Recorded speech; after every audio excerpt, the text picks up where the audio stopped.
अबे हटना यार सामने से। लेकिन आप इतना गुस्सा क्यों कर रहे हो? ए चल ना जा, मुझे मत सिखा, चल। इनसे तो बात करना ही बेकार है।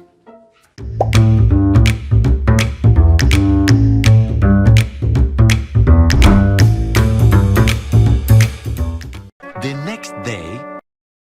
अरे रॉय, जिज्ञासु क्यों नहीं आया अभी तक? मुझे क्या पता, तुम खुद उससे पूछ लो। हेलो, हाँ जिज्ञासु, अरे जल्दी आओ यार। क्या हो गया जिज्ञासु? आप रायचंद से ही पूछ लो। अरे हो गई यार गलती, किसी और का गुस्सा तुझ पे निकल गया। सौरभ भाई, आजकल रायचंद को कुछ ज़्यादा ही गुस्सा आता है। रॉय यार, तुम तो काफ़ी रिलैक्स रहते हो, अब क्या हो गया तुम्हें? Is everything okay? वैसे तुम्हें पता है ना, गुस्सा करने की वजह से हमारी शॉर्ट टर्म मेमोरी और हमारा जजमेंट वीक हो सकता है और इसका असर हमारी इम्यून सिस्टम पे भी पड़ सकता है। यार ऐसे डराओ मत, मैं जानबूझकर गुस्सा थोड़ी ना करता हूँ यार, कभी कभी हो जाता है ऐसे सिचुएशन में। लेकिन हमें गुस्सा आता क्यों है? चलो आज गुस्से को थोड़ा विस्तार से समझाता हूँ। साइकोलॉजिस्ट चार्ल्स पिरबर्गर के अनुसार गुस्सा एक ऐसी इमोशनल स्टेट है जिसकी इंटेंसिटी मिड इरिटेशन से लेकर इंटेंस फ्यूरी तक जा सकती है। वैसे तो गुस्सा एक ऐसा ही नॉर्मल इमोशन है जैसे खुशी, एंजाइटी, दुख, लेकिन अगर ह्यूमन इवोल्यूशन के पर्सपेक्टिव से देखें तो ये इमोशन हमारी सर्वाइवल से जुड़ा हुआ है। किसका सर्वाइवल? मैं जिस पे गुस्सा कर रहा हूँ उसका कि मेरा? Our own survival. वो कैसे?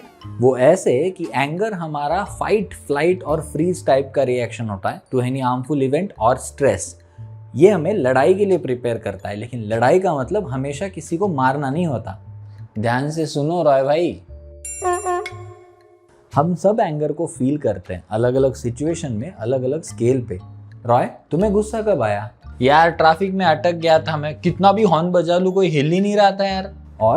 और अरे वो क्लाइंट ने 60% प्रोजेक्ट कंप्लीट होने के बाद स्कोप चेंज कर दिया यार, कॉल म्यूट पे डाल के ऐसा गाली दिया ना उसको। कुछ पैटर्न नजर आया तुम्हें? जब भी तुम किसी सिचुएशन में अपने आप को हेल्पलेस या पावरलेस फील करते हो तब तुम्हें गुस्सा आता है। जिज्ञासु, तुम्हें कब आता है गुस्सा? मुझे जब भी कोई मेरी डिसरिस्पेक्ट करता है या मुझे जब अनफेयर ट्रीटमेंट मिलती है तो मुझे बहुत गुस्सा आता है, लेकिन मैं ऐसी सिचुएशन में रॉय की तरह सबको गाली नहीं देता। वो तेरा प्रॉब्लम है, मैं नहीं सुन के लेता किसी से, उधर ही सुना देता हूँ। हाँ पता है, अपने कार के अंदर और कॉल म्यूट पे डाल के बड़ा सुनाते हो आप।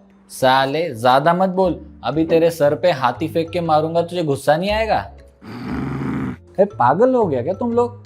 थोड़ा शांत रहो। मुझे ऐसे कोई थ्रेटन करता है ना तो भी मुझे गुस्सा आता है, लेकिन फिर मैं इसके बारे में अकेले में सोचता रहता हूँ। सबका अपना अपना रिएक्शन होता है। कुछ लोग रॉय की तरह जोर से चिल्लाते हैं, गाली देते हैं, धमकी देते हैं, और कुछ लोगों को, एनिमल्स को या ऑब्जेक्ट्स को नुकसान पहुंचाते हैं। और तुम खुद को ऐसी सिचुएशन से दूर रखने की कोशिश करते हो, अकेले में गुस्सा जताते हो। कुछ लोग तो है जो खुद को नुकसान भी पहुंचाते हैं। कुछ लोग एंगर वाली सिचुएशन को ऐसा एकदम झटक देते हैं और कुछ लोग एकदम फट जाते हैं। ऐसा क्यों? बढ़िया सवाल है। साइकोलॉजिस्ट जेरी डी के अनुसार एंगर एक ट्रिगर इवेंट, उस पर्सन की क्वालिटीज और उस सिचुएशन के मूल्यमापन के कॉम्बिनेशन का नतीजा है।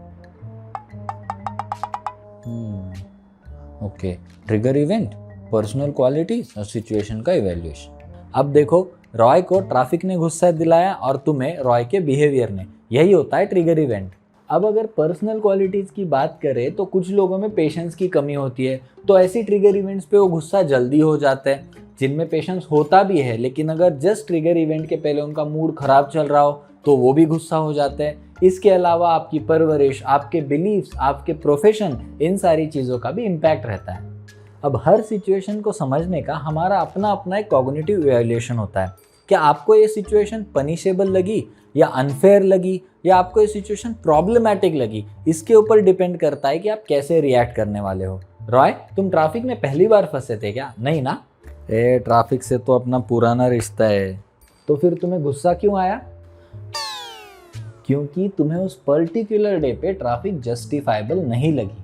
हाँ यार, मतलब सैटरडे को भी ट्रैफिक, अरे मीटिंग के लिए आधा घंटा लेट पहुंचा मैं, बॉस के ताने सुनने पड़े यार।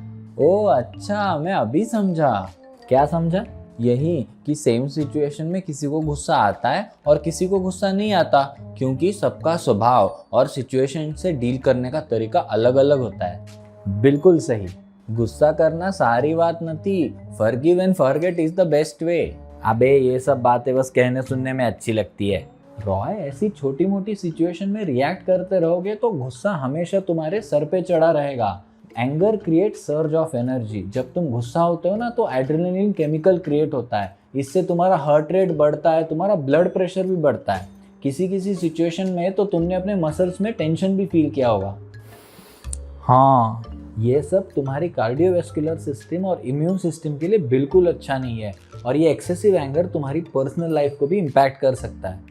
जैसे कि मैंने बताया कि एंगर एक नेचुरल इमोशन है, गुस्सा करना जायज़ बात है, लेकिन ज़्यादा गुस्सा करना तुम्हारे लिए बहुत हार्मफुल है, not just for other people, for you also. गुस्सा तुम्हारी क्लियरली सोचने की एबिलिटी को घटा देगा और तुम लाइफ में अच्छे डिसीजन नहीं ले पाओगे। वैसे भी बड़े बुजुर्ग कह गए, खुशी में किसी को कुछ प्रॉमिस नहीं करना चाहिए और गुस्से में कोई डिसीजन नहीं लेना चाहिए।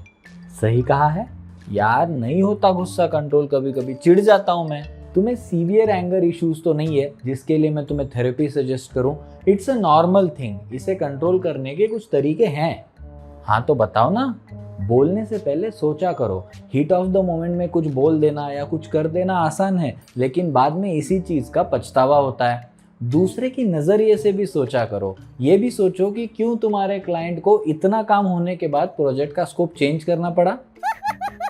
ये सब भी लिख ले, एग्जाम में नहीं तो लाइफ में तो काम आएगा। Express your concerns. जब वो गुस्से वाली मोमेंट निकल जाए और तुम शांति से सोच पाओ, तब अपने फ्रस्ट्रेशन को एक्सप्रेस करो, लेकिन एग्रेसिव तरीके से नहीं, असर्टिव तरीके से। अपनी बात क्लियरली दूसरों तक पहुंचाओ, लेकिन विदाउट हर्टिंग अदर्स। इसके अलावा फिजिकल एक्टिविटी भी तुम्हें गुस्सा कंट्रोल करने में हेल्प कर सकती है। जब भी आपको लगे कि बहुत स्ट्रेसफुल हो रहा है या आपको गुस्सा आ रहा है, तो गो फॉर अ वॉक या गो फॉर अ रन या कोई भी ऐसी एक्टिविटी करो जो आपको गुस्सा कम करने में और फ्रेश रखने में हेल्प करे। मैं नाचूंगा तो चलेगा क्या? हाँ चलेगा ना, क्यों नहीं चलेगा। बस जगह देख के नाचना, नहीं तो पता चला ऑफिस में नाचना शुरू कर दिया तुमने। हाँ, और एक इम्पॉर्टेंट बात, use humour to release tensions. हल्का फुल्का जोक या ह्यूमर पूरी सिचुएशन को रिलैक्स कर देता है और तुम्हें गुस्सा करने से दूर भी रखता है। हाँ, just keep in mind, sarcasm use मत करना, it can hurt someone's feelings and make things worse. हाँ रॉय भाई, बस क्लाइंट के सामने मत नाच देना, नहीं तो कोई प्रोजेक्ट नहीं मिलेगा। हाँ बेस्ट साले।